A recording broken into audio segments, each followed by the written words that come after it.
16 मार्च से हम लोगों का आरआरबी एनटीपीसी का एग्जाम है और यहाँ पर हमारे एक या दो टॉपिक ऐसे हैं जहां से प्रश्न बनना तय है, जिसमें से पहला टॉपिक हो जाएगा स्पेस प्रोग्राम ऑफ इंडिया, दूसरा है एटॉमिक प्रोग्राम ऑफ इंडिया और तीसरा हो जाता है हमारा डिफेंस सिस्टम ऑफ इंडिया। अब यहाँ पे लिखा हुआ है टॉप 50 एमसीक्यूज। टॉप 50 एमसीक्यूज तो नहीं है, लेकिन जो क्वेश्चन है और उस क्वेश्चन के साथ जो एक्सप्लेनेशन है उनको मिला करके 150 से ज्यादा क्वेश्चन आप लोगों के जो है वो बन सकते हैं। तो स्टार्ट करते हैं बिना आपका समय बर्बाद किए, क्योंकि आपको पता है पढ़ना और सीखना में बहुत कुछ है। समय हमारे पास जो रहने वाला है वो थोड़ा सा कम रहने वाला है, बट सेशन को स्टार्ट करें उससे पहले अगर आप लोगों ने अभी तक टेक्स्ट बुक के एप्लीकेशन को डाउनलोड नहीं किया तो एप्लीकेशन को जरूर डाउनलोड करना। चैनल पर अगर आप पहली बार आए हो तो आपका फर्ज बनता है कि आप चैनल को भी जरूर सब्सक्राइब करें। आज का पहला क्वेश्चन आप लोगों की स्क्रीन पर ये रहा। क्वेश्चन हमसे कह रहा है कि भारतीय अंतरिक्ष कार्यक्रम के जनक जो है वो कौन थे। तो अगर हम स्पेस प्रोग्राम की बात करते हैं तो स्पेस प्रोग्राम के फादर कौन है, तो आंसर क्या बनेगा मैम? डॉक्टर विक्रम अंबालाल साराभाई। यानी ऑप्शन की बात करते हैं तो ए बिल्कुल आपका यहाँ पे करेक्ट आंसर बन जाएगा। अच्छा, सबसे पहले हम लोग बात करते हैं इसरो के बारे में। देखो ये बात आपको भी पता है कि जब हम स्पेस के फील्ड की बात करेंगे तो स्पेस के फील्ड में कौन काम करेगा? तो मैम स्पेस के फील्ड में काम करता है इसरो। कौन काम करता है? इसरो। इसरो की स्थापना 15 अगस्त 1969 को होती है। इसका हेडक्वार्टर हमें कहाँ पे देखने को मिल जाएगा? बेंगलुरु में। हेडक्वार्टर इसका बेंगलुरु में। और जब हम डिफेंस के फील्ड की बात करते हैं तो कौन काम करता है? डीआरडीओ। डीआरडीओ की स्थापना कब होती है? 1 जनवरी 1958। हेडक्वार्टर इसका कहां पर हो जाएगा? तो देश की राजधानी दिल्ली। तो हम स्टार्ट करते हैं अपने आज के सेशन को। इसरो का पहला प्रक्षेपण केंद्र सतीश धवन स्पेस सेंटर, ये हमें श्रीहरिकोटा आंध्र प्रदेश में देखने को मिलेगा। यानी कि अगर हम बात करते हैं तो इसरो का पहला लॉन्च साइट ये कौन सा होगा? तो सतीश धवन स्पेस सेंटर, जो कि श्रीहरिकोटा आंध्र प्रदेश में है। इसके बाद इसरो का दूसरा प्रक्षेपण केंद्र ये तमिलनाडु के कुलसेकरपट्टिनम के पास थूथुकुडी में जो है वो बन रहा है।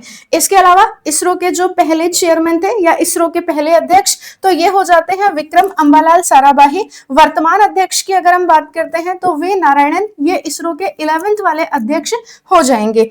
इसके बाद चलते हैं नेक्स्ट की तरफ। राकेश शर्मा अंतरिक्ष में जाने वाले पहले भारतीय नागरिक हैं। अप्रैल 13, 1984 ये कहां पर पहुंचे थे? तो ये स्पेस में पहुंचे थे। राकेश शर्मा ने सोवियत संघ के सोयूज T11 यान से उड़ान भरी थी। इसके बाद अगर आपसे पूछा जाए कि शुभांशु शुक्ला भी तो रिसेंटली न्यूज में रहे हैं, उनसे भी तो क्वेश्चन बन सकता है। तो यहाँ पे शुभांशु शुक्ला अंतरराष्ट्रीय अंतरिक्ष स्टेशन यानी कि इंटरनेशनल स्पेस स्टेशन की यात्रा करने वाले पहले अंतरिक्ष यात्री हैं अपने प्यारे भारत की तरफ से। उन्होंने जून जुलाई 2025 में एक्सियोम 4 मिशन के पायलट के रूप में ऐतिहासिक उपलब्धि हासिल करी है। तो इनके बारे में भी थोड़ा सा आप लोग पढ़ करके जाइएगा। नेक्स्ट की तरफ चलते हैं। किस वर्ष में भारत ने चंद्रयान 1 को प्रक्षेपित किया था? ये हमारा मून मिशन था। मून के लिए हमारा पहला मिशन। तो चंद्रयान 1 की अगर हम बात करेंगे तो ईयर कौन सा हो जाएगा? तो मैम ईयर हो जाएगा इसका 2008। यहाँ पे मैंने चंद्रयान 1, चंद्रयान 2 और चंद्रयान 3 तीनों के बारे में डिटेल जो है वो ऐड करी है। सबसे पहले चंद्रयान 1 की बात करेंगे तो लॉन्च डेट हो जाएगी 22 अक्टूबर 2008। कहां से इसे लॉन्च किया गया था? तो सतीश धवन स्पेस सेंटर श्रीहरिकोटा आंध्र प्रदेश से इसे लॉन्च किया गया था। अच्छा, इसका लॉन्चिंग व्हीकल क्या था? तो लॉन्चिंग व्हीकल हो जाएगा PSLV C11। इसके बाद जब हम चेयरमैन की बात करते हैं तो इस समय चेयरमैन कौन हो जाते हैं? तो जी माधवन नायर। यानी कि जब हम लोगों ने चंद्रयान 1 को लॉन्च किया था तो उस समय इसरो के अध्यक्ष कौन हो जाते हैं? तो माधवन नायर।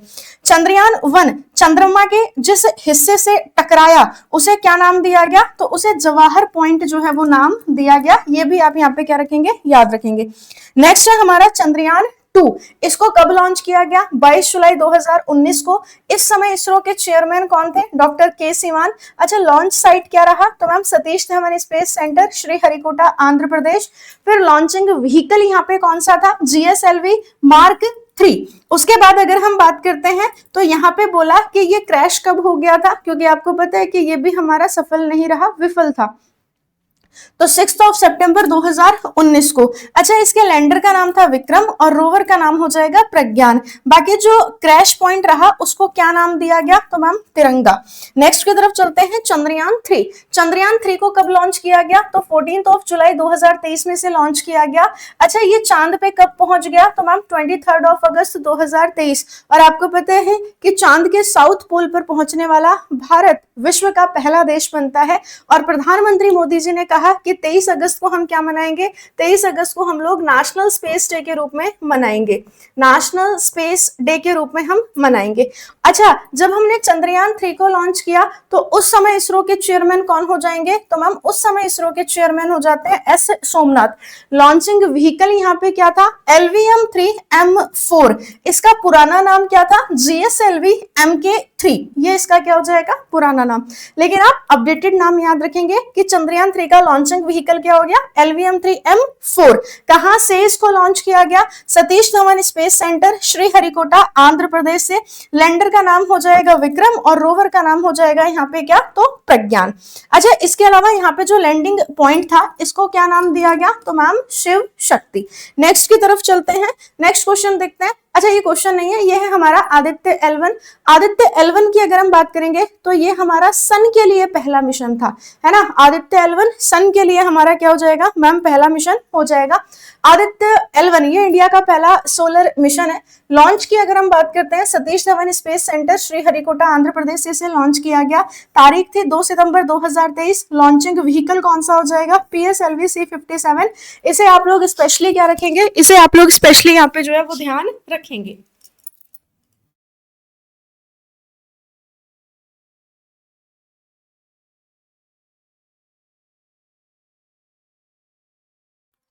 ठीक है, नेक्स्ट की तरफ चले। बहुत सुंदर। अच्छा, यहाँ पे अगर हम बात करते हैं तो ये जो आदित्य L1 है इसके प्रिंसिपल जो साइंटिस्ट थे इनका नाम क्या था, तो मैम डॉक्टर शंकर सुब्रमण्यम के जो है ये इसके प्रधान वैज्ञानिक थे। आदित्य L1 6 जनवरी 2024 को अपने अंतिम गंतव्य यानी कि सूर्य पृथ्वी के लैग्रेंजियन बिंदु यानी L1 की हेलो कक्षा में सफलतापूर्वक स्थापित हो गया। बाकी इसका उद्देश्य क्या हो जाएगा आदित्य L1 का, तो आदित्य L1 मिशन का मुख्य उद्देश्य सूर्य की सबसे बाहरी परत कोरोना क्रोमोस्फीयर और फोटोस्फीयर की गति का अध्ययन करना। आप तो केवल लॉन्च की डेट याद रखिएगा बस, है ना, कि लॉन्च की डेट जो है वो क्या हो जाएगी और प्लस ये मिशन किसके साथ जुड़ा हुआ है।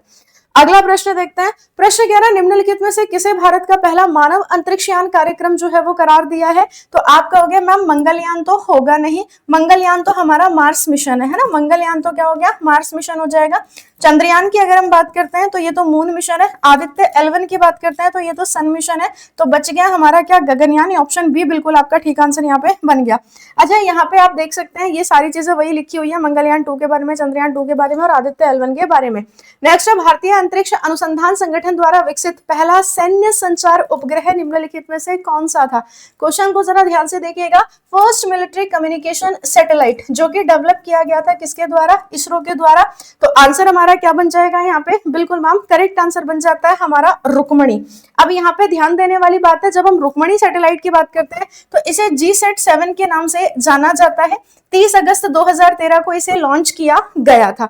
कब लॉन्च किया गया था, तो ये भी डेट हम याद रखेंगे, 30 अगस्त 2013, 30 अगस्त 2013, 30 अगस्त 2013 ये हमारा पहला मिलिट्री कम्युनिकेशन सैटेलाइट था। फर्स्ट मिलिट्री कम्युनिकेशन सैटेलाइट जो कि किसके द्वारा डेवलप किया गया था, जो कि इसरो के द्वारा यहाँ पे डेवलप किया गया था।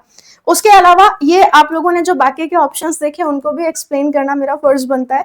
सबसे पहले अगर हम एप्पल की बात करते हैं तो एप्पल यहाँ पे क्या हो जाएगा मैम, ये हमारा एक्सपेरिमेंटल कम्युनिकेशन सैटेलाइट था जिसको लॉन्च किया गया था 1981 में। तो एप्पल की अगर हम बात करते हैं तो ये पहला एक्सपेरिमेंटल कम्युनिकेशन सैटेलाइट था।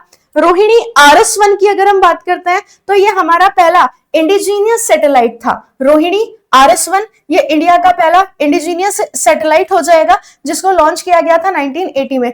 आर्यभट्ट की अगर हम बात करते हैं तो खैर ये तो हमारा पहला सैटेलाइट था और इसको कब लॉन्च किया गया, तो 1975 में इसको जो है वो लॉन्च किया गया। नेक्स्ट है कि भारत द्वारा 1975 में प्रक्षेपित प्रथम कृत्रिम उपग्रह का नाम आप लोगों ने बताना है, या पहला आर्टिफिशियल सैटेलाइट जिसे 1975 में लॉन्च किया गया। जस्ट अभी मैंने आपको बताया कि इसका नाम क्या होता है, आर्यभट्ट, यानी सी बिल्कुल यहाँ पे करेक्ट है। अगला क्वेश्चन है कि फर्स्ट इंडियन कम्युनिकेशन सैटेलाइट, तो पहला इंडियन कम्युनिकेशन सैटेलाइट की अगर हम बात करेंगे तो ये भी हम लोगों ने अभी जस्ट कुछ समय पहले ही जो है वो पढ़ा। तो आंसर क्या बन जाएगा हमारा, एप्पल, यानी ऑप्शन की बात करते हैं तो डी। अच्छा, एप्पल की अगर हम बात करेंगे, यहाँ पे 2 क्वेश्चन है, जरा ध्यान दीजिएगा। हमने जो अभी पीछे क्वेश्चन पढ़ा था वो हमारा क्या था, पहला क्वेश्चन की अगर मैं बात करूं, ये देखो, इसकी अगर हम बात करते हैं तो इसरो द्वारा विकसित पहला सैन्य संचार उपग्रह है, यानी कि अगर हम बात करेंगे फर्स्ट मिलिट्री कम्युनिकेशन सैटेलाइट, तो ये आपका रुक्मणी है। लेकिन अगर क्वेश्चन हमसे पूछ लिया जाए कि फर्स्ट इंडियन कम्युनिकेशन सैटेलाइट कौन सा है, तो आंसर क्या बन जाएगा, तो आंसर आपका बन जाएगा एप्पल। ठीक है, क्या आंसर बनेगा, एप्पल। बाकी एप्पल का फुल फॉर्म यहाँ पे क्या हो जाएगा, तो ma'am Ariane passenger payload experiment. 19 June 1981 को फ्रेंच के गुआना से इसे क्या किया गया था, लॉन्च किया गया था। 19 जून 1981। इसके बाद अगर हम बात करते हैं रोहिणी RS-1, ये मैं आपको बता चुकी, भारत का पहला स्वदेशी उपग्रह प्रक्षेपण हो जाएगा। आर्यभट्ट की बात करेंगे तो 19 अप्रैल 1975 को इसे लॉन्च किया गया, ये हमारा पहला सैटेलाइट था।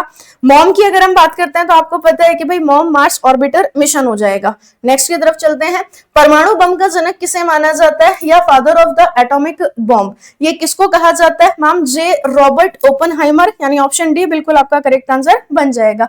बाकी आयुर्वेद का जनक चरक को कहा जाता है। फादर ऑफ इलेक्ट्रिसिटी की अगर हम बात करते हैं तो माइकल फेराडे को कहा जाता है। इकोनॉमिक्स के जनक की अगर हम बात करते हैं तो एडम स्मिथ को कहा जाता है। फादर ऑफ जियोमेट्री की अगर हम बात करते हैं तो यूक्लिड को कहा जाता है। नेक्स्ट क्वेश्चन है, इलेक्ट्रिक बल्ब का आविष्कार डैश द्वारा किया गया था, और वह डैश से जो है वो बिलोंग करते थे। तो इलेक्ट्रिक बल्ब का आविष्कार किसने किया था, मैम थॉमस अल्वा एडिसन, और ये यूएसए से बिलोंग करते थे, ऑप्शन आपका सी। यहाँ पे बाकी कुछ नाम लिखे हुए हैं, जैसे कि इलेक्ट्रिक बल्ब की अगर हम बात करेंगे थॉमस अल्वा एडिसन है। इलेक्ट्रिक रेजर की अगर हम बात करते हैं कर्नल जे शिक हो जाते हैं। फ्रिज की अगर हम बात करते हैं तो जे हैरिसन और एक कैटलिन हो जाते हैं। सेफ्टी लैंप की अगर हम बात करते हैं तो सर हेम्ब्रे डेवी हो जाते हैं। नेक्स्ट की तरफ चलते हैं, GSAT-31 क्या है, या GSAT-31 की बात करेंगे तो ये एक क्या हो जाएगा, तो मैम GSAT-31 ये हमारा एक टेलीकम्युनिकेशन सैटेलाइट है, ऑप्शन आपका ए। नेक्स्ट की तरफ चलते हैं, इसरो की नई वाणिज्यिक शाखा का नाम यहाँ पे क्या हो जाएगा, देखो विक्रम साराभाई स्पेस सेंटर नहीं होगा, defence research and development organisation नहीं होगा, सतीश धवन स्पेस सेंटर नहीं होगा, आंसर क्या बन जाएगा, NSIL। NSIL का फुल फॉर्म यहाँ पे क्या बनेगा, तो मैम यहाँ पे न्यू स्पेस इंडिया लिमिटेड, इसकी स्थापना 2019 में करी गई। हेडक्वार्टर इसका कहाँ पे देखने को मिल जाएगा, तो बेंगलुरु में आप लोगों को इसका हेडक्वार्टर देखने को मिल जाएगा। मनुष्य को चंद्रमा पर ले जाने वाला प्रथम अंतरिक्ष यान कौन सा हो जाएगा, तो अपोलो 11। और अपोलो 11 की अगर हम बात करते हैं तो अपोलो 11 16 से लेकर के 24 जुलाई 1969 नासा का वह ऐतिहासिक मिशन था जिसने पहली बार मनुष्यों को सफलतापूर्वक चंद्रमा पर उतारा। नील आर्मस्ट्रॉन्ग और लूनर मॉड्यूल पायलट बज एड्रिन 20 जुलाई 1969 को ईगल में शांति सागर पर उतरे, जबकि माइकल कॉलिंस कमांड मॉड्यूल कक्षा में जो है वो रहे। आपने बस केवल याद रखना है, अपोलो 11 की अगर हम बात करते हैं तो ये किसका हो जाएगा, ये नासा का हो जाएगा। नासा कहाँ का स्पेस एजेंसी है, अमेरिका का स्पेस एजेंसी हो जाएगा। नेक्स्ट है, किस नासा मिशन को सूर्य के वायुमंडल का अवलोकन करने और प्रकाश के ध्रुवीकरण का उपयोग करके सौर पवनों की उत्पत्ति को ट्रैक करने के लिए डिजाइन किया गया, तो ये नासा का कौन सा मिशन हो गया, तो मैम पंच, यानी ऑप्शन हमारा बी बिल्कुल ठीक है। नेक्स्ट है, दिगंतरा द्वारा कौन सा मिशन निम्न पृथ्वी कक्षा में सटीक वस्तु ट्रैकिंग और इमेजिंग के साथ भारत की अंतरिक्ष डोमेन जागरूकता को बढ़ाने का लक्ष्य रखता है, तो आंसर क्या बन जाएगा यहाँ पे हमारा स्कॉट मिशन, ऑप्शन आपका डी। नेक्स्ट की तरफ चलते हैं, फरवरी 2025 में चंद्रमा के दक्षिणी ध्रुव का पता लगाने के लिए किस निजी कंपनी ने चंद्र लैंडर एथेना को लॉन्च किया था, तो चंद्र लैंडर एथेना ये किसका हो जाता है, इंट्यूटिव मशीन्स का, यानी ऑप्शन सी बिल्कुल यहाँ पे करेक्ट आंसर है। नेक्स्ट की तरफ चलते हैं, अगला क्वेश्चन कह रहा है, इसरो द्वारा उपग्रह SDX-01 और SDX-02 को सफलतापूर्वक डॉक करने के लिए उपयोग किए गए स्वदेशी रूप से विकसित डॉकिंग सिस्टम का नाम यहाँ पे क्या हो जाएगा, तो मैम भारतीय डॉकिंग सिस्टम। आपको पता है ना, स्पेस की अगर हम बात करते हैं तो हमने यहाँ पे सैटेलाइट्स को क्या किया है, डॉक और अनडॉक यहाँ पे जो है वो किया, यानी डॉकिंग और अनडॉकिंग। नेक्स्ट की तरफ चलते हैं, हाइप्रिक्स एविएशन द्वारा विकसित भारत के पहले निजी तौर पर विकसित सुपरसोनिक रैमजेट इंजन का नाम यहाँ पे क्या हो जाएगा, तो मैम इसका नाम हो जाता है तेज, यानी ऑप्शन आपका डी बिल्कुल करेक्ट है। नेक्स्ट की तरफ चलेंगे, अच्छा ये हमारे कुछ न्यूक्लियर पावर प्लांट्स है जहां से क्वेश्चन बनता ही बनता है, तो एटलीस्ट आपको ज्यादा नहीं but in nuclear power plants का पता होना चाहिए। सबसे पहले अगर हम बात करते हैं कैगा, तो कैगा आपको कहां पे देखने को मिलेगा, मैम कर्नाटक में। काकरापार की अगर हम बात करते हैं तो काकरापार हमें कहां पे देखने को मिलेगा, तो ये गुजरात में। कोडनकुलम और कलपक्कम की अगर हम बात करेंगे तो ये दोनों तमिलनाडु में है। अगर हम नरोरा की बात करेंगे तो ये उत्तर प्रदेश में है। रावत भाटा की अगर हम बात करते हैं तो राजस्थान में है। तारापुर की अगर हम बात करेंगे तो ये कहां पर हो जाएगा, तो ये हो जाएगा महाराष्ट्र में। अब इतना तो मैंने आपको करा दिया, एक क्वेश्चन आप लोगों के लिए है कि किस संस्थान ने विषाक्त प्रदूषकों का उपयोग करके और पौधे के अनुकूल पोषक तत्वों का उत्पादन करके मृदा प्रदूषण से निपटने के लिए बैक्टीरिया विकसित किया है। आप चाहे गूगल पे सर्च करो या आपको खुद से क्वेश्चन का आंसर आता है, बस मुझे इस क्वेश्चन का आंसर चाहिए आप लोगों से कमेंट सेक्शन में। तो इसका आंसर आप मुझे कहां पे करके बताओगे? होमवर्क में आप मुझे इसका आंसर करके बताओगे। बाकी जब हम टेक्स्ट बुक के सुपर पास लाइव की बात करते हैं तो आप केवल ₹1 में टेक्स्ट बुक के सुपर पास लाइव में एनरोल कर सकते हैं। अधिकतम डिस्काउंट पाने के लिए आपको मेरा कूपन कोड यूज करना है RIYA रिया। इसी वीडियो के डिस्क्रिप्शन में टेक्स्ट बुक सुपर पास लाइव का लिंक हम लगवा देंगे, तो वहां पे जाकर के आप अपने आप को टेक्स्ट बुक के सुपर पास लाइव में एनरोल कर सकते हो। कोई जरूरत नहीं है 12 मंथ वाले सुपर पास लाइव में एनरोल करने की, 18 मंथ वाले सुपर पास लाइव में एनरोल करने की। आप 3 मंथ वाले टेक्स्ट बुक के सुपर पास लाइव में खुद को एनरोल कर सकते हो। इसका प्राइस कितना हो जाएगा? मात्र 529। लेकिन इसके लिए आपने कूपन कोड लगाना होगा और वो होगा RIYA रिया। टेक्स्ट बुक का जो सुपर पास लाइव है ये आपको एक्सेस देता है 375 प्लस गवर्नमेंट एग्जाम्स का, चाहे आप SSC के एग्जाम की तैयारी कर रहे हो, रेलवे के एग्जाम की तैयारी कर रहे हो, बैंकिंग के एग्जाम की तैयारी कर रहे हो, या फिर आप अपने स्टेट के किसी भी एग्जाम की तैयारी कर रहे हो, तो उन सबके लिए आप टेक्स्ट बुक के सुपर पास लाइव में अपने आप को एनरोल कर सकते हैं। बाकी मुलाकात करते हैं नेक्स्ट सेशन में, तब तक के लिए आप पढ़ते रहिए, मुस्कुराते रहिए और ऐसे ही सीखते रहिए मेरे साथ और पूरी टीम के साथ। Thank you so much, bye bye, best of luck, take care, thank you so much.